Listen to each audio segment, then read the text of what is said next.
Hello everybody, and today we're going to be talking about Ghostbusters, Answer the Call, aka Ghostbusters 2016. What went wrong with this movie? And is it connected? Is it canon? A lot of controversy has come out of this. A lot of people are talking about the new release that's happened where they are saying that the director cried and whined until his version got put in the special edition box set. Well, this is not entirely true because they wouldn't have caved to put it in the box set if it wasn't already supposed to be there. The fact of the matter is that the movie is a little bit more connected than we choose to believe. However, we're going to be talking about what is wrong with this movie. Why did it fail so bad? And what are the repercussions of this movie in the rest of the Ghostbusters universe? So first off, a lot of the problem with this film comes from the fact that they waited so long to do it. I know that this is not a popular opinion, but had this movie been rebooted in the early 90s, when we were fresh off a good set of Saturday Night Live people, then we might have seen something a lot better than what we got. The fact of the matter is that we saw this movie happen because Saturday Night Live, during the time this movie was rebooted, didn't have a whole lot of recognizable names.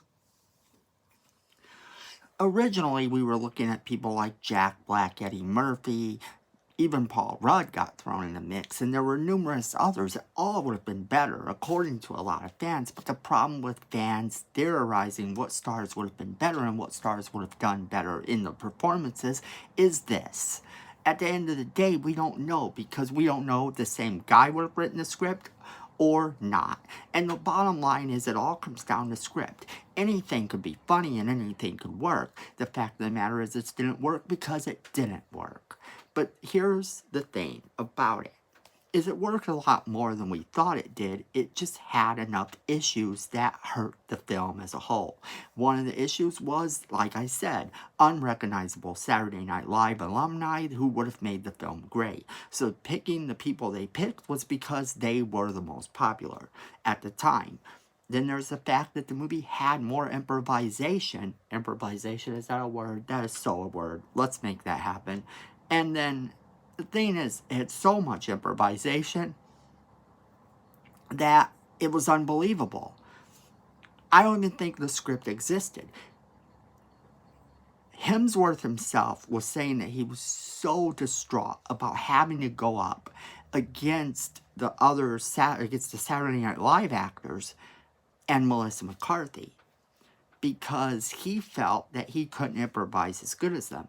And he actually came up with the name of the cat himself, that whole joke, which is so subtle, delivered with such ease that it works.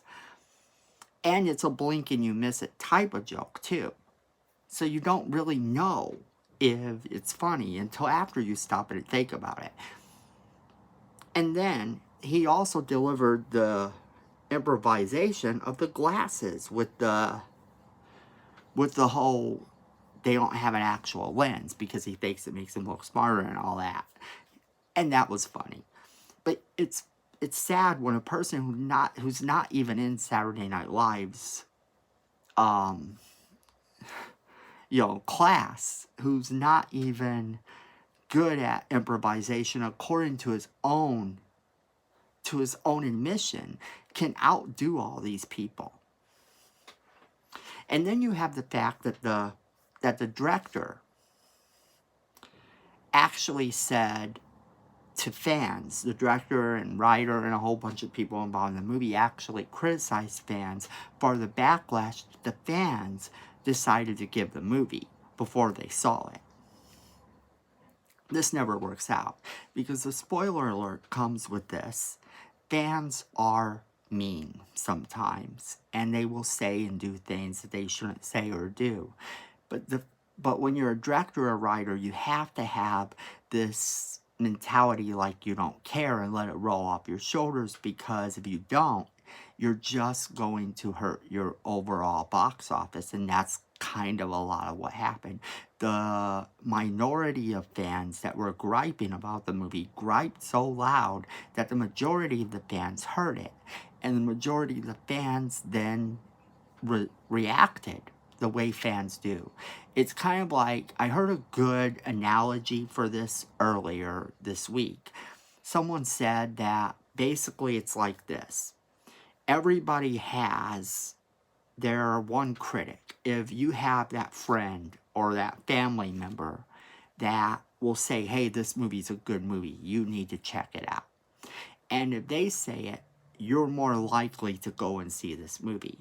Now, the problem with a lot of fandom and criticism comes from the fact that fans will do this and they'll speak really loud. And then some of the people that you're trusting are going to be overshadowed, and you're not going to hear them when they tell you, hey, maybe this isn't that bad.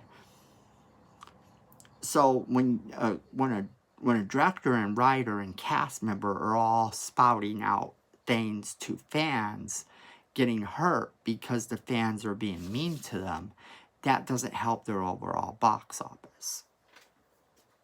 So, okay. So that's the things that went wrong with this movie.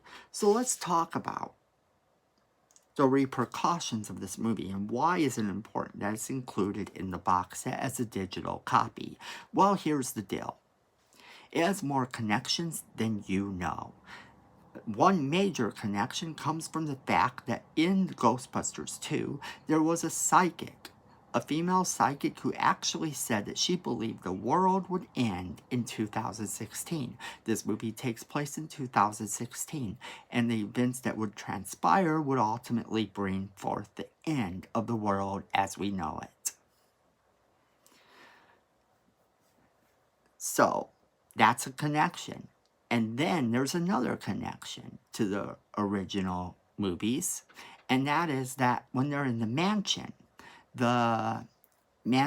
tour guide tells them that the grandfather clock actually was saved on a lifeboat from sinking in the Titanic. The Titanic rises in Ghostbusters 2. But I know what you're thinking. That's nothing. That don't prove anything. What if I told you the fact that the original actors didn't play themselves probably was intentional? Because to give them their original roles just would have confused you, the audience, and made you want them to be helping this team bust ghosts, like we got in Ghostbusters Afterlife.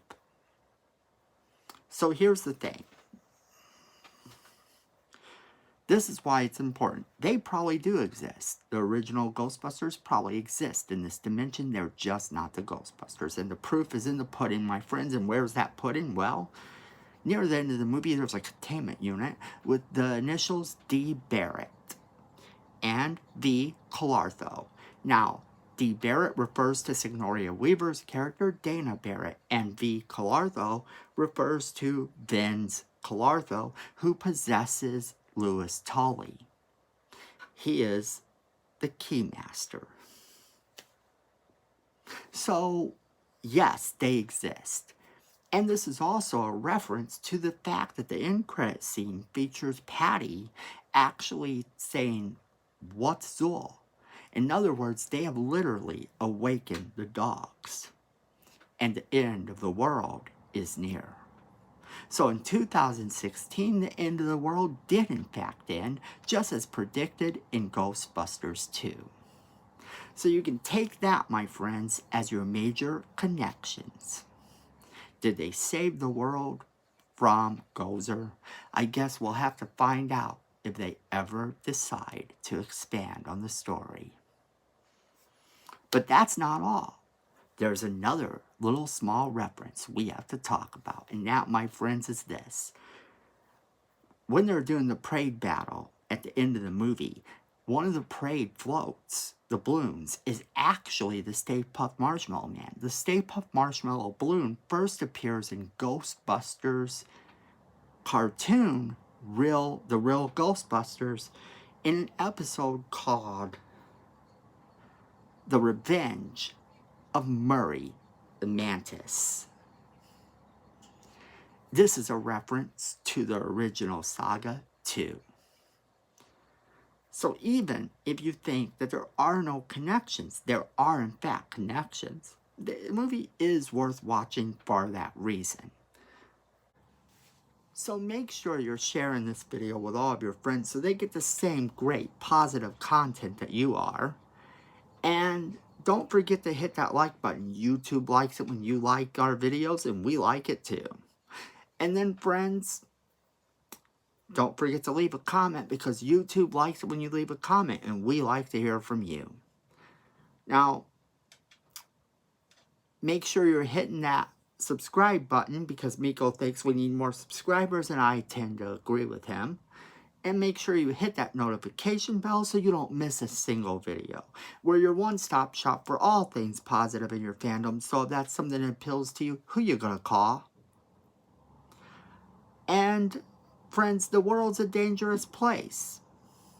So be safe out there, and at the end of the day, fandom is family.